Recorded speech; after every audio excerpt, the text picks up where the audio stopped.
But final reflections, we'll go round each of our panelists, if that's okay. Just one key point, one thing which will stick with you from today's discussion, if that's okay. I'll go first to buy everyone else time.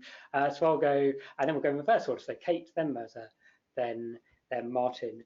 I think I just wanted to pick up on a point about, which actually Kate made, just about skills, and that this is a not entirely different, but it's a changed skill set, and particularly those skills are ones which often we downplay, you know, relationship building and diplomacy, and it's like all of that, that's softer stuff. We talk a lot about collaboration here at Kaleidoscope and get a lot into that debate about how can we have a serious conversation about things which tend to be patronized. And great to hear actually some of the substantive work coming through about how you would build skill sets to be more to better respond to these challenges. Okay. I'm going to change my final reflection now you said that, because that makes me. Sorry. No, it's fine. It's good.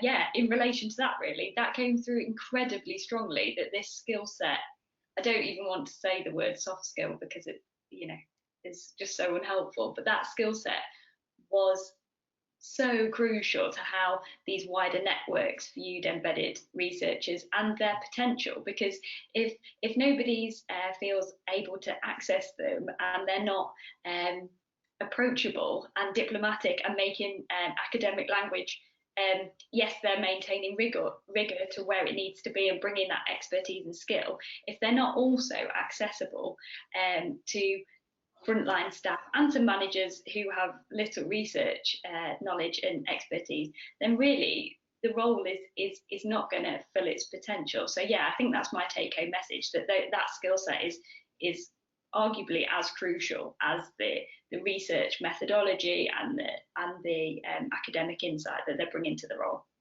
Lovely. Merza. So I think my reflection would be on value. So the value that as an embedded researcher can have to fellow sort of colleagues and co-workers that they're working with, whether it be on the front line, and the value that they can have and the impact that they make to a program and the impact of the research findings they generate, but also the value to the individual themselves, the embedded researcher. So in terms of developing, as we've talked about, skill sets, a wider range of skills that I think are really useful to developing your career as an academic or a researcher. Thank you, Martin. The last word. So my reflection is about the future of research, if you like, and where embedded research fits in. I think all researchers would like their research to have impact. Researchers are now under growing pressure from funding bodies, whether they be government or charities or foundations, to demonstrate impact. And I think the onus is on us to think broadly about how best to do that. And I'm not saying that embedded research should take over from all other forms of research. Very clearly it shouldn't be, but it seems to me that it has a space, or it has a potential space. This evaluation that we're conducting is to find out what that space is. I'd like to see more researchers engaging with this kind of research in order to explore whether it is the best way of having impact. Lovely. Martin, thank you very much. Merza, Kate, thanks so much for joining, and thanks everyone who's joined in, whether that's been live or watching later on. Again, that website for all of the resources about the Embedded Research Project, embeddedresearch.org. We hope to have you on a future webinar. Thanks very much all. Have a great afternoon. Goodbye.